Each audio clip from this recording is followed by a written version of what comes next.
Hello everyone and welcome to the Bruno Galan talk show. If you like this video, please consider liking it and subscribing to the channel to not miss any future episodes.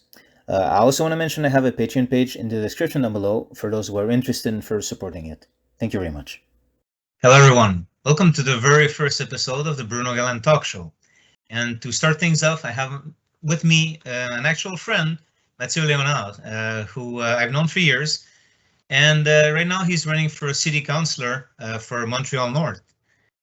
So I decided, before he gets too big and before he has no time for me, I decided to have him on the show. Hi, Mathieu. How you doing? Hi, Bruno. Thanks for having me, and I'll always make time for you if anything. I just wanted you to say that, like, on the recording. I was tricking you into it. Absolutely. So, now I have no choice now. Exactly. That was the whole trick. Now I have that snippet. I can always run it. If I contact you by email, Mathieu, do you have time for another episode? And you're like, Bruno, I'm a busy politician now. I'll send you that snippet. And you'll be like, you got me. Man, what did I just say? Exactly. That's what people say around me all the time. So, Mathieu, I want to tell you something. This is something that, no joke, I've always admired about you for years. And you know what? I never brought it up. It's like a thing that we guys, there's something about telling another guy, hey, you know what? I admire this about you. It's not natural to us. But now you're running for city councilor, and I was reading your profile for Project Montreal, Project Montreal, and you're in the team of Valérie Plante, right? And the person that now you're running for city councilor, and the borough mayor is Will Prosper. Correct. And we're going to talk about Valérie Plante and Will Prosper, of course. But I just wanted to start. You're my guest, and I was reading your profile, and if I may just be lazy and just read what's on the website, in projectmontreal.org. So it's for Anglophones, it's Projet without a C in front of the T. Other than that, it's like Project Montreal, but without a C.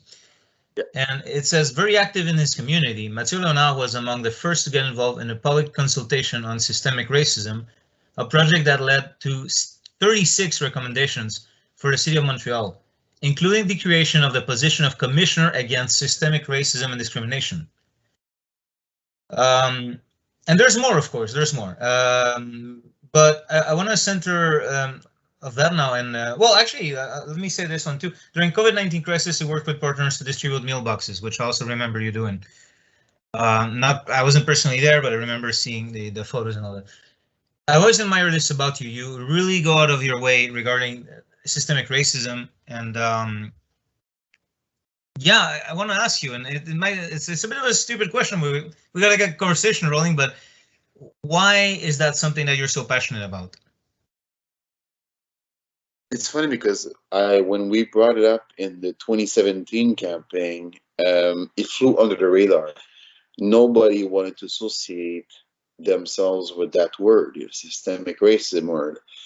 And I always knew that there was a lot of barriers that we should bring down and break down also, most likely. And I knew there was a lot of inequalities within not just life in general, but within the system, to make sure everybody has a fair chance of advancing.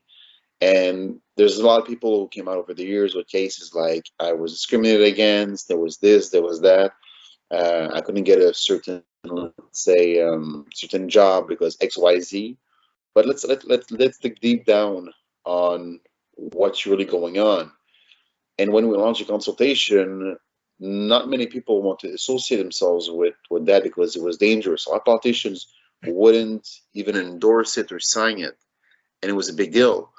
And fortunately, we got a lot of organizations and groups in it. And when we got the 22,000 signatures, hand signatures, very important to say, it was everything was by paper and pen. Had to be Montrealers who would sign it. Then we went to deposit it at City Hall to the greffier, and then it was approved. We had the consultation, which lasted just a while. And then, unfortunately, the George Floyd incident happened, and suddenly that word became big, in a sense, like everybody talked about it. which I take a lot of pride of, because we brought it in first in Montreal, you know, and now we see a lot of politicians and organizations talking about it like, yeah, it happens. But to me, it just sucks a bit that during the whole process of the consultation, not many people would endorse or even try to get near us because it was risky.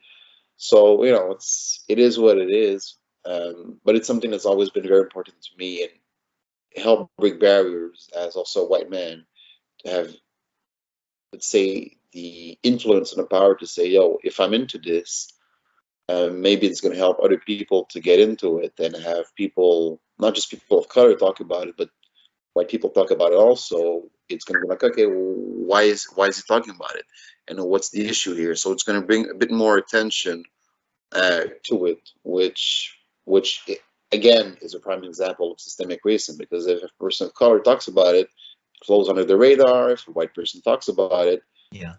you're going to notice it a bit more. And it was a great group of people who launched it, organizations, volunteers. We had just phenomenal people work on making it happen, and I think everybody has great pride into it, of the success that it is today.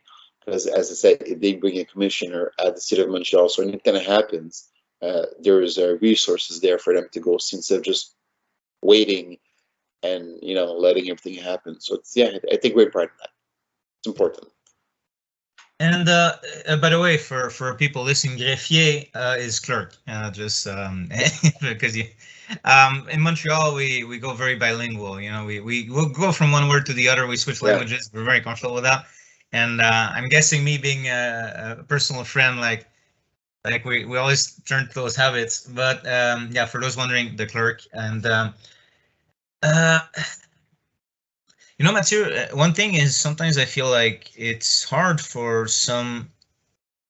I'm just gonna say it as I'm thinking it. It's hard for some white people to wrap their heads around it, because from their point of view, it's like, no, it's okay. My neighbor's black and he looks happy. Like, there's no problem. Like, it's like, and you had a rough childhood, if or maybe not childhood, but in your younger years, you have some rough moments. I know that. And you can talk about it as much as little as you want, but I also want to say personally, I arrived in Canada when I was 8 years old, in a small town, Saint Alphonse de Rodriguez, and I arrived with a thick Spanish accent because I'm half Spanish, and I was the only immigrant kid there. So for years, there was like the condescension, the jumping to conclusions about me, the thinking that everything about my personality was due to the fact that I was Spanish, because yeah, I'm white, but first of all, a lot of people thought I was Latino because, you know, they hear Spain, they don't understand it's next to France in Europe. But also, I was the only immigrant, so for a small town back in the 90s, it was kind of like, oh, he's the outsider, and even people trying to be nice with me, condescending at the same time, and it really wears on you. And I was bitter about it for a long time, and then as my accent started becoming the Quebecois, the French Canadian accent. I noticed people starting to treat me better. I noticed it, and it's always made me angry. It's something that never went away. And one of the things that can make me the angriest actually is when another white person kind of tells me something like, "Hey, we're in this club, right?" Like they say something about other people, and they think I'm going to be on board with this. I'm trying not to swear now. They think I'm going to be on board with this. They talk to me like we're in some private club, that they think that automatically I'm going to be with them. But actually, in my heart, I feel like I'll always be the outsider because of those younger years. That doesn't go away. And it's in a way, it makes me even angrier that now, like, some people think they want to associate me with them in that attitude. And I have to say, I don't know, is it a thing that if you've had it too easy, it's harder to comprehend? Maybe is it like, if you haven't lived some rough parts in your younger years, it's just harder to understand? Because it seems that for a lot of people, it's hard to explain, and it baffles me. But they're not listening, are they? No. Yeah. See, the thing is, I have a friend who was a show also. He had a subject about it last week, and it was, I'm born in Quebec, I'm Quebecois, but I don't feel Quebecois. And the topic was, most like I have friends, you know, like he's born here, his father is Senegalese, He's from Senegal. His mother is Québécoise, and born here, an accent Québécois, Quebec accent. Yeah. And The he Quebec still, yeah, exactly. And he had a lot of heat on Twitter and from people, racism, and he also ran a political campaign. And he says, I was born here. What's the name of your friend? Ismail Sek. Okay, how do I spell the last name? S-E-C-K. S-E-C-K. Okay. Yeah, he's a public figure.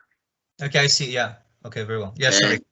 Yeah, and he got a lot of heat, for certain things that he would defend. He would defend anybody who's in Quebec, whether you're immigrant or not, and a lot of people weren't happy about that. And fortunately, he was subject to a lot of racism, and as he said, like people here in Quebec don't make me feel Québécois, although I am Québécois. So that's an issue here, and even the accent today. There was it was in the news about 2 weeks ago. People born here, Québécois, whether they were Black, Latino, Asian, and they were being told by people, let's say, their accent wasn't Québécois enough. And let's say people want to act, well, you have to work on your accent to make it more Québécois because or else it's not going to work. So that right there is an issue, because if you were born here but you have a different accent than, for example, the Saguenay-Lac-Saint-Jean, like even me, sometimes I listen to people talk in the Québécois from all around Quebec, and I can't understand them. I just can't. So imagine, and I'm Québécois, so imagine somebody who's Québécois but has a different accent, what it must feel like. So there's a lack of empathy, I feel, in this day and age, and those conversations, they shake things up. I don't think everybody is ready for that. But I think it's good that we're starting to have those conversations and talk about it, so we can advance those issues. Because if we just don't say, yeah, my neighbor's Black, or my neighbor's Spanish, or Asian, or whatever, or I have a Black friend, okay, great, but what does that mean exactly? You wouldn't want anybody to say, yeah, that's my white friend. I'm like, yo, I thought it was your friend. Yeah, well, now you understand now. You say my Black friend. If I say your white friend, exactly, you're offended. Yeah. The same thing. So put yourself in my shoes and we'll discuss. Yeah. And also what I find is it's becoming, I think what's happening too is a lot of minorities in their frustration they're not being understood. It actually creates a great degree of separation. So instead of, we're all individuals, we'll have different cultures, we're all interesting in our own ways, but let's come together. What's happening also is sometimes some people get tired of it and they just, so to speak, go into their own. They just go to their own because, why deal with the outside world? And then, of course, I think like everyone coming together is the best option, but I also understand someone just being like, I can't anymore. Like, I'm just going to go with my group and that's where I'm going to be. And then I'm gonna loudly identify it. But then other people are like, oh, you do that, don't you want to be included? But yeah, but as soon as they step outside the group, it's not easy, and that's something to understand. No matter where it's a complex conversation to have. Like inclusion, also, and it's always been like that. I remember in high school, the Latinos with the Latinos, the whites with the whites, the Arabs with the Arabs, the Blacks with the Blacks, and that was it. But it's a cultural thing, so I fully understand that. You hang out with Sean, but it's important we have those conversations and start mixing together, because else we won't advance as a society. We just won't, because we're going to have the prejudices against one another, and if we don't talk and get closer, so I was going to say like that. So break the barriers. Know that non-Muslims, let's say, can go to a mosque, and Muslims can go anywhere they want. It's in Quebec, because they got to feel appreciated also. So we need to have a dialogue. It's so important. And I think also something that happens is like something like this has nuance. there's a lot of nuance to a conversation like this, because there's many levels and layers to who someone is, who they feel they are. Like an identity is many things. It's not just one thing. I think it goes wrong no matter what the identity is. When someone just goes like, "Oh, this is my identity," there's nothing else to it. That's an issue, I think, no matter which identity that is. But someone should have a nuanced view of themselves and of the world. And the problem is that as soon as you bring nuance, sometimes I hear people say what I consider to be really, really not enlightened opinions. Like, they're not really good opinions. They don't understand the complexity of the world, but they're coming at it from this point of view of equality in a way. It sounds weird, right? So they think, well, it should just be the same for everyone and that's it, right? But then it's kind of like, yes, but also you have to take into account inequalities. You can't be like, oh, let's just treat everything equal while there is an equality at the same time. So, and I'm trying to stay a bit vague because I don't want to go into something too specific, because then we're gonna like like people watching. I don't want it to get off track, because sometimes if you use an example, then people will focus on that example and you're gonna lose what you were trying to say. Yeah. But I think what happens in these conversations, people need to be open to nuance and to understanding that the nuance of someone else is not theirs, and every point of view can bring something to the table, but you can't like just stick to your own point of view and not budge. Like I think that's the that's a problem today, though. Yeah. Because if you don't think like me, well, you're my enemy, and if I have my point of view, well, the hell with you. Yeah. So, and people will tend to hang with people who only have the same opinion like them. Yeah. Which also creates another problem, Yeah, and I've always, I've always prided myself in that, and I think that goes same for you, that when I look at my social circle, there's no two people alike in my social circle. I mean, maybe two, but like it's really a varied group of people from different backgrounds and opinions, and that keeps you on your toes regarding humanity. Like in a good way. That keeps you honest. Yeah, it keeps you honest. Like if all of your friends agree with you all the time, first of all, are they really your friends? Because they never challenge you. And also, you don't know the world. If everyone around you says the same thing, you have no idea what the world is. Your opinions can't even. I don't. Everyone's opinions matter to some degree, but if everyone is saying the same thing around you and no one tells you something different, that oh, I haven't heard that before. You're saying this, I don't agree, but at least I'm hearing a different opinion. I don't think we're on this earth to just go into an echo chamber. I think we're social creatures, and the problem that the world is having right now is, if you look, like, everyone's choosing their sides, and it's come to the point where this is the checklist of everything you have to agree with me. If there's one thing where you haven't checked, I can't even talk to you.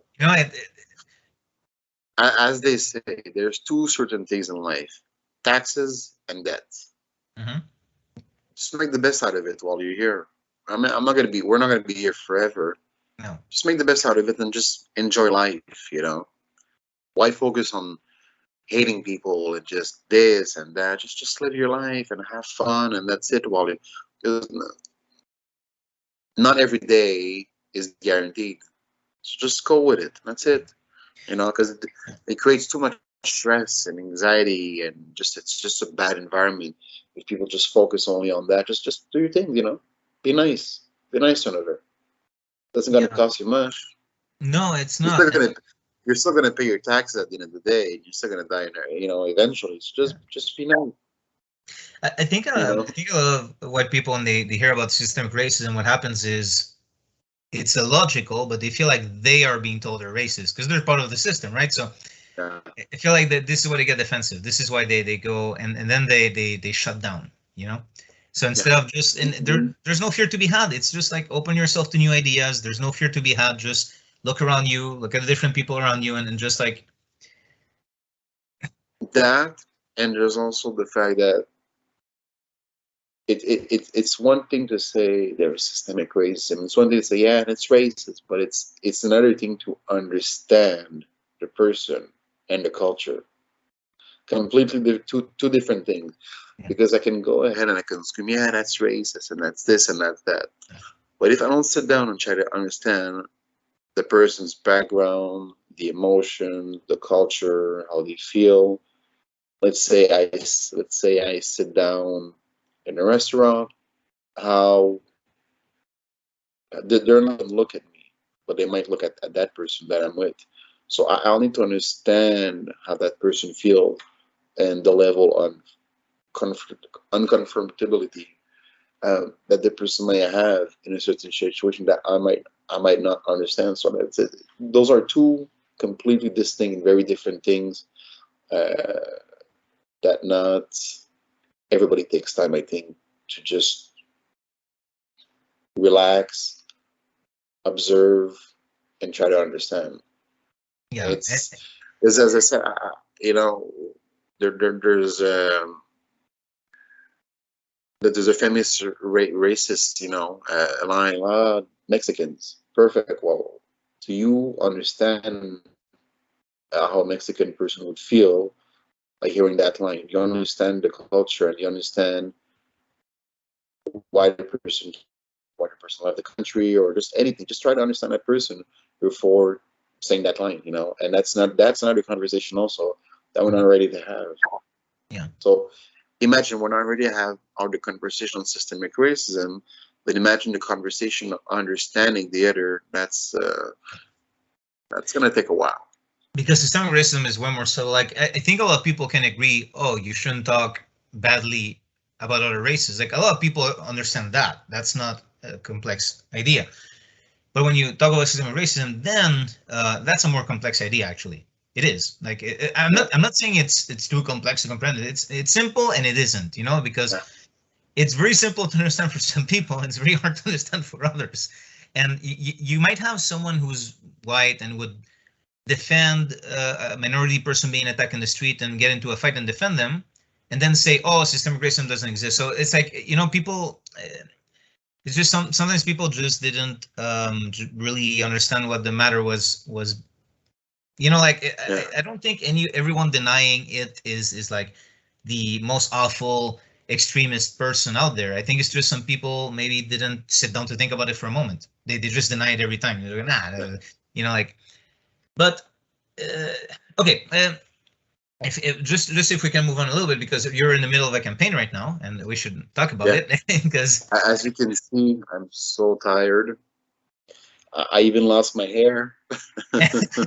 yeah, I know. I mean, just a few months ago, you had like lush hair, and yeah, it's. I know. I had the Donald Trump hair. I had great hair, the best hair ever.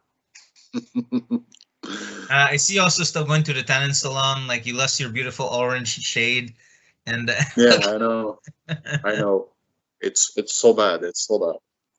I want to talk a little bit for a little moment about your team. And Will Prosper is the person running for borough mayor for Montreal North.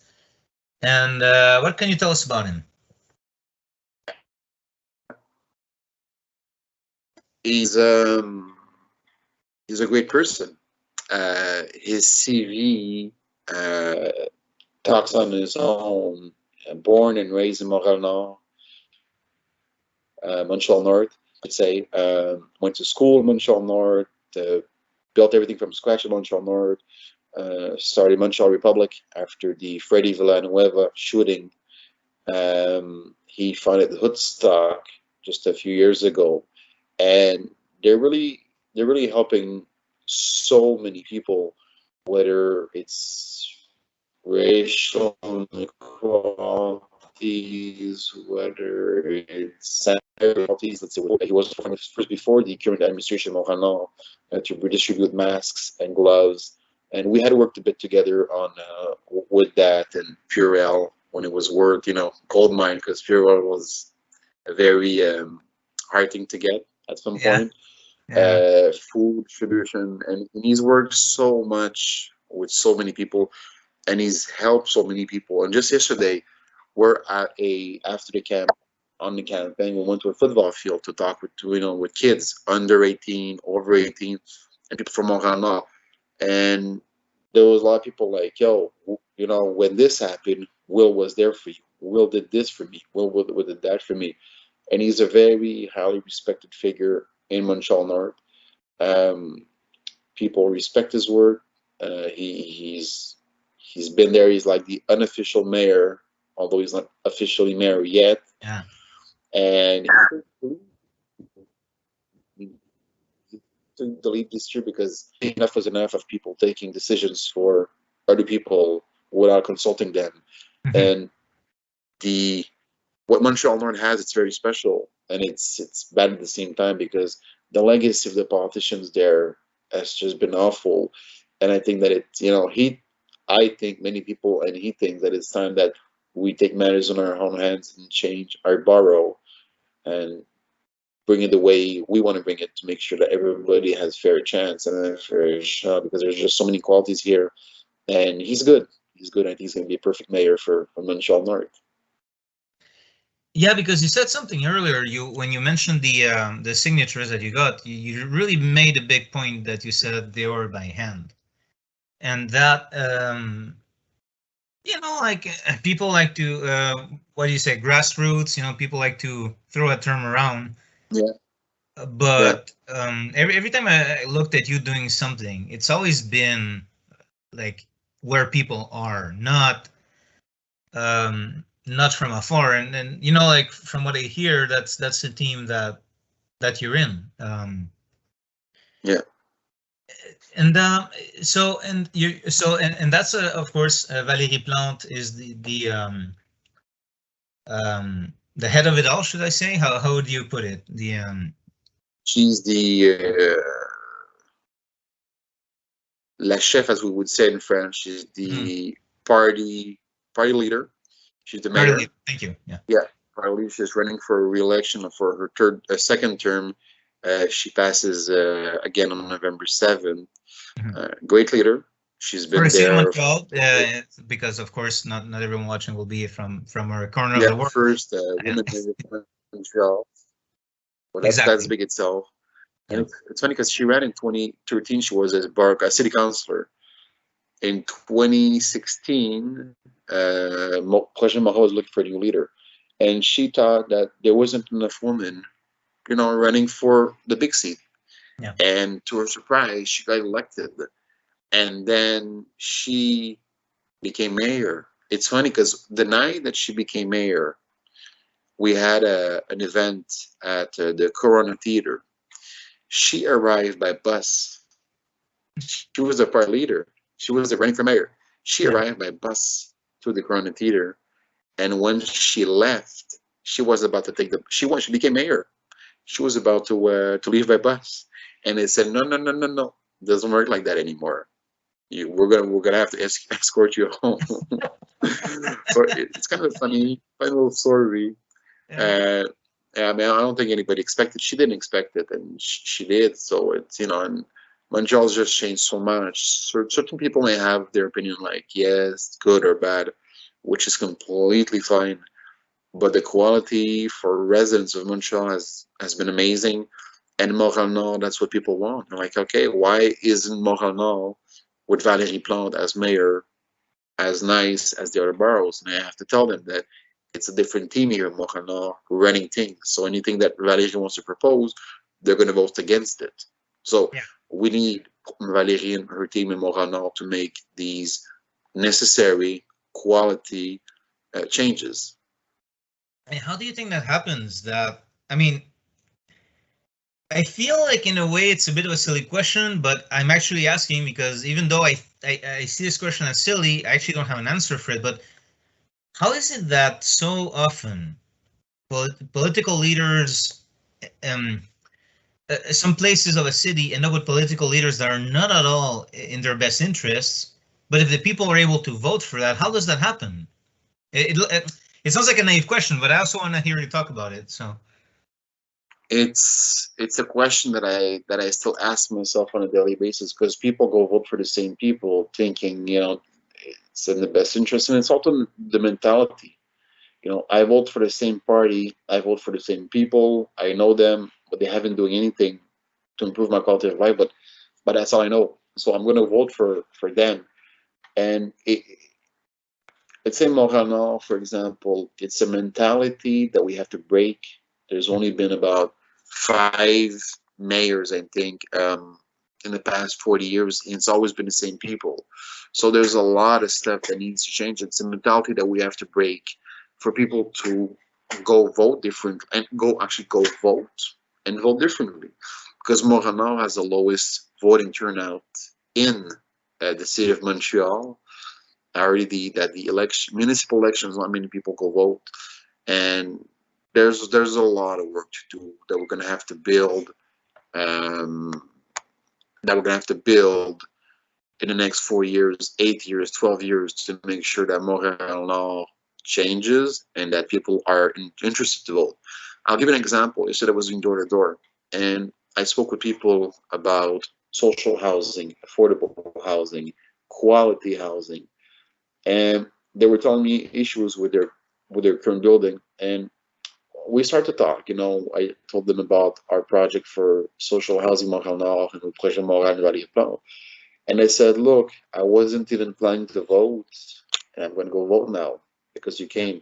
And I said, although I appreciate the fact that you're going to vote, which to me it's amazing, but talk to your friends, make sure they go vote also, because Yes. if we don't get in, we can't fulfill those promises that we have, because the other team's going to be in, and it's going to be very difficult. So you both need make sure you go vote, make sure people go vote, so everybody not only votes, because it's an opportunity to make changes, and it's also something that not everybody has access to vote. So we had a big, that's about 2 weeks. We had a big, even though we're running a campaign to be elected, we also ran a campaign to include, make sure people go vote, make sure people register on the list, because a lot of people weren't registered or don't know how to get registered. So it's a campaign in a campaign that we're doing to make sure that people can go vote for the right people. And yeah, and I think that's admirable, because also, you're when you take time to do that, there's no guarantee those people are going to vote for you. You're just encouraging the actual democratic process. And we have a common friend named Phil who studied in politics, and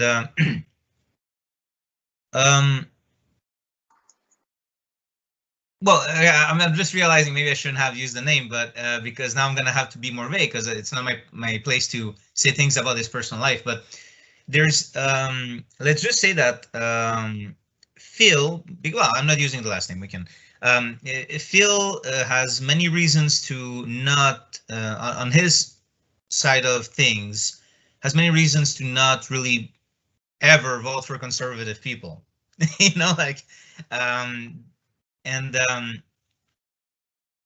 However, he always, because he studied politics and he respects the democratic process, he always says, even though, like, let's say there's someone that, I don't know if we're talking about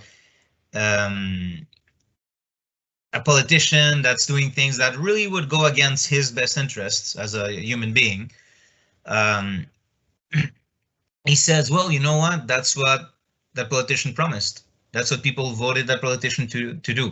And to me, that was admirable of him, because I couldn't conceive being someone with struggles like the ones he has in society, and to have like politicians really go and kind of like put in place things that will really go against you, but still have faith and respect for the idea that like as a society we have to vote in these matters. Yeah. And I have to say, like, he's a bigger person than I am in these things. Like, I can't even think like that. I mean, I do think like that in a very pragmatic way, but not emotionally, right?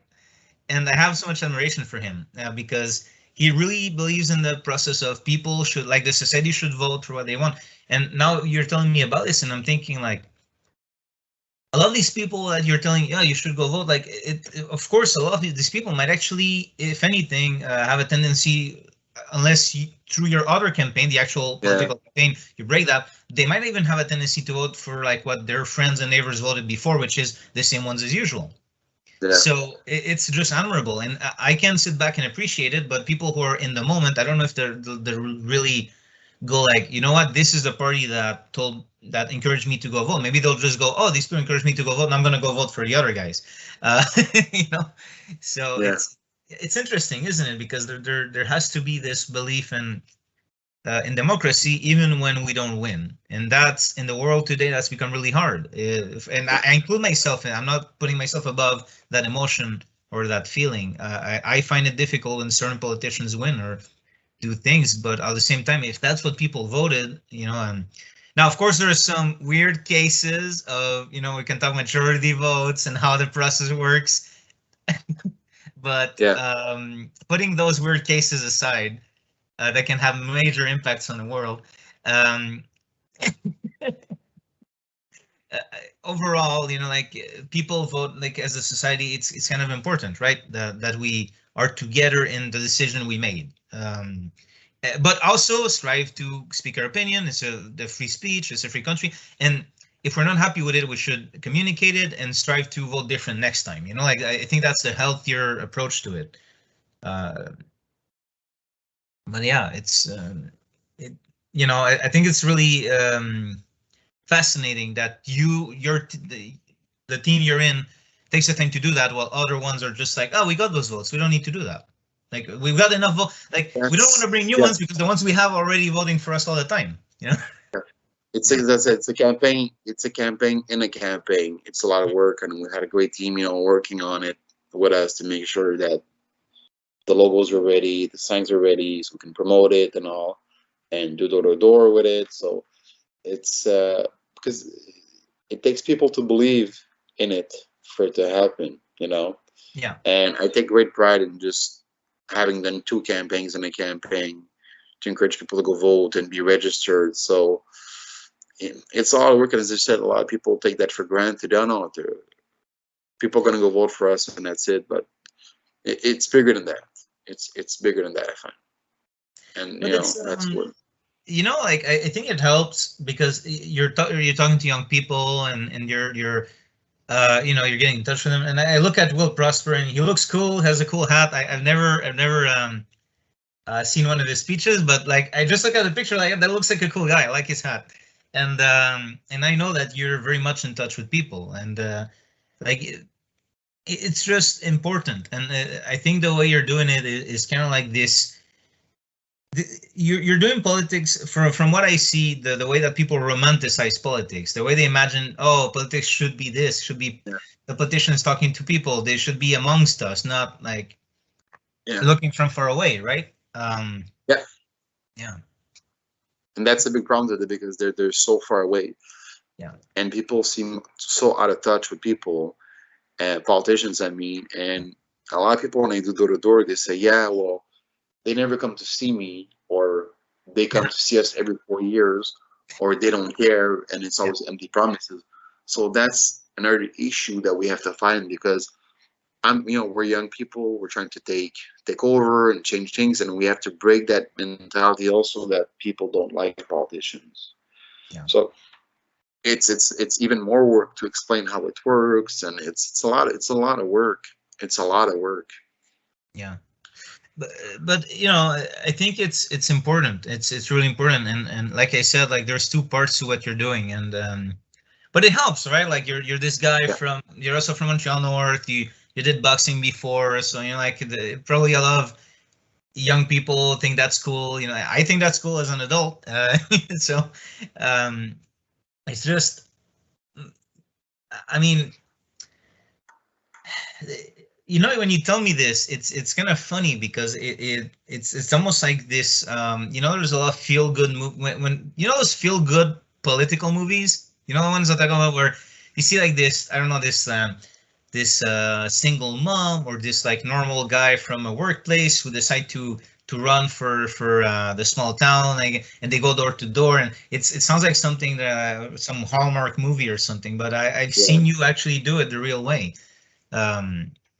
And it's how do you think at some point, I remember, and everyone has their opinions on every party and every politician, of course, but I remember when Trudeau won, he was in a metro station the morning after, thanking the people.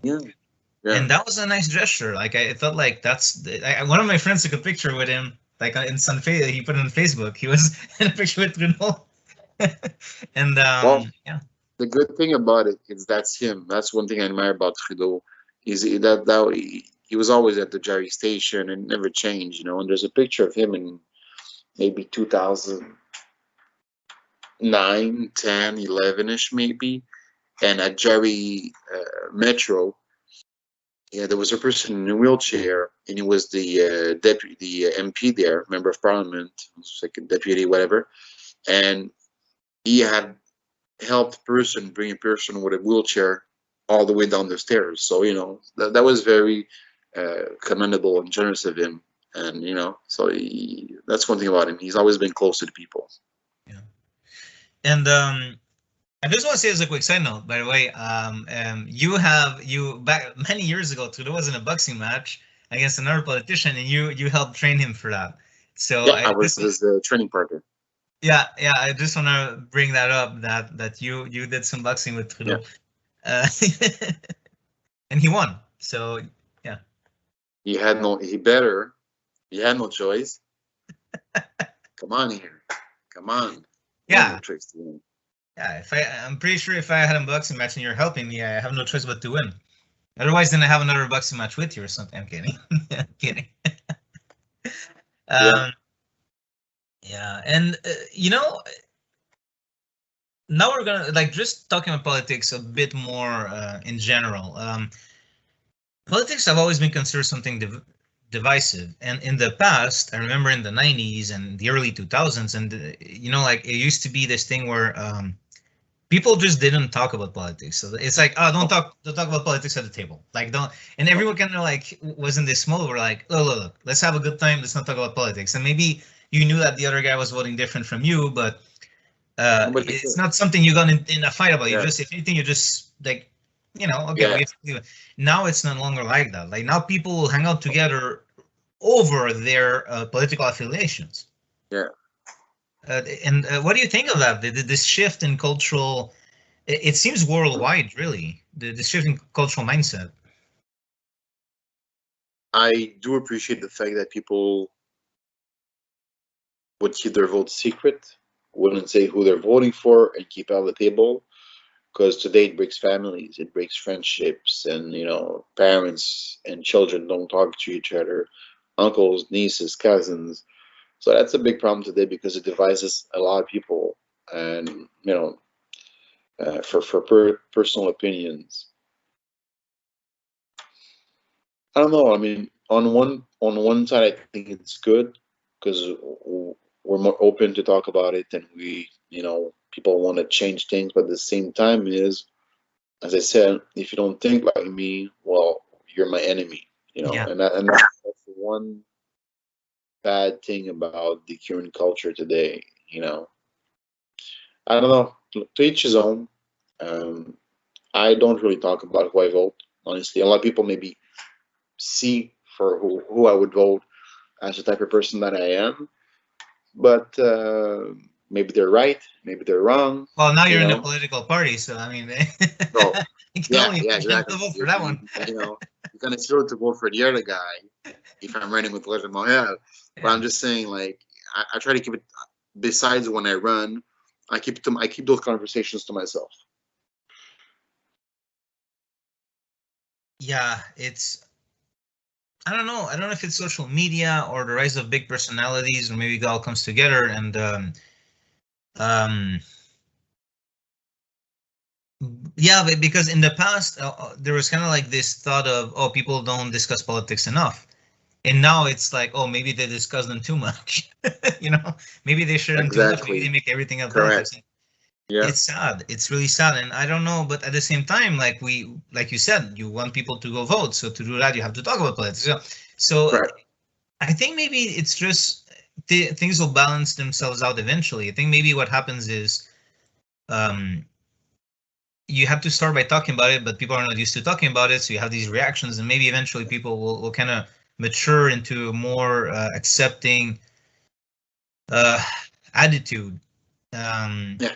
But it's good. I understand it's difficult because for a lot of people, like, to vote for this guy means that you're voting against my interests, and maybe that's going to affect my small business, or it's going to affect my children's tuition. Or so I also understand how difficult it is for people to not get emotional about it. You know? That's why you keep it private, you know. But not everybody's perfect. No, Not and that's everybody's something perfect. people need to accept. In this day and age, people are obsessed with perfection. And let me tell you, heroes aren't perfect. No hero is perfect. Every human being is flawed, and that's something people need to accept. Like Right. I like, like if I'm in a house that caught fire and I'm trapped inside a fire, and there's a fireman coming to save my life in that moment, I do not care if his views are aligned on every single thing with mine. I just want him to save me. I just want that human moment Yeah. of, like, look, this is your job right now. You have chosen to Yeah. take this job upon you. That's going to save my life, and I thank you for it. And maybe we would never really, me and that guy, me and that theoretical fireman would never like each other on a personal level. Yeah. But in that moment, I can certainly appreciate his heroism towards me. So it's and of course there's the whole conversation we were talking about systemic racism earlier, and it hurts all the more when the system put in place to protect is not always protecting. So that's another thing to consider. But that's why I use a fireman. I think fireman is a safe Yeah. example for me to use right now, in the sense that they just put out fires and save people. Like so, um, and I think it's important for people to keep in mind, like, look at the people around you that you don't agree with, but also look at what they do that you might agree with. Maybe that helps. Maybe Right. this maybe you have someone that you're like, oh my god, I can't stand that person's opinion on this. But if you take a moment to look at them as a human being, you can also find some really good stuff. And they're like, oh, they helped their parent when the parent had Absolutely. cancer. They Yeah. every day they went to shovel the snow or something. That's admirable. Like you. Um, I'm not saying you have to like every person. Of course, you can dislike some people, but I just feel like these days people dislike other people just for not being perfect according to their standards, which is insane. It's insanity. You Yeah. cannot look at people that way. Yeah. Yeah. It's yeah. It's a long conversation, and what even if we bring our opinions, there's still going to be people with other different opinions not agreeing with us. So Yeah, of course. And I want to say, like I'm kind of like talking about, like it's important to respect the process, but in my personal life, like there's a lot of things that happen that are voted for and all that'll make me angry as well. So it's not, you know, it's kind of like this ideal that as a society we kind of like go through this process, but it's never going to be perfect in application, right? It's never, never. never been, never has, never Never will. will be. And but I think it's important to look at what people are doing and not expect them to like. I think that's going to be the moment when society will start to heal a little bit. And so you don't expect people to be perfect and to always align with you like that. But you look at, however, what they do overall. Like what do they bring as a person overall in society and to Exactly, people's exactly. perspectives. Um, yeah, because like it's I've always used this example. Maybe someone has like some opinions I find really crappy, but they'll be the one who steps in front of a kid when a car is rushing Yeah, by. And another person might say everything I like to hear, but when the car is rushing towards the kid, they're gonna turn the other way in fear. So like it's um yeah, people are complex. exactly. Yeah, people are Very, complex. very. Yeah. So Mathieu, we're almost at an hour now, and before we go, or is there anything that you wanna that we haven't talked about? That anything you wanna mention before we close this video? Um, there's so many things we could have talked about, but there's just so few things we can talk about in an hour. Yeah. I tell you, everybody go vote and make sure you're registered to go vote. It's very easy. You go to your local voting office, bring a piece of ID, proof of address, and you're good. Uh, Even if you don't want to run, get implicated.